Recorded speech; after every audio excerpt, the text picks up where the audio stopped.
Consumul de alcool până la vârsta de 18 ani dăunează grav dezvoltării creierului.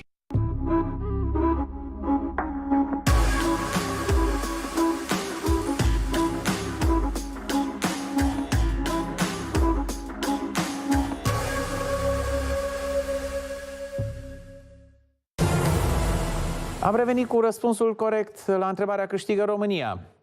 El este... Telur.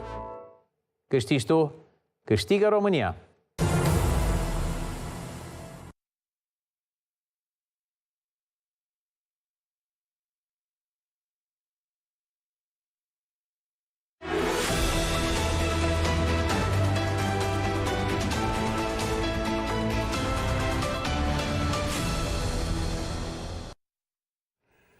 Oameni buni, să vă dea Dumnezeu sănătate. Suntem din nou împreună pentru că din nou se întâmplă acum.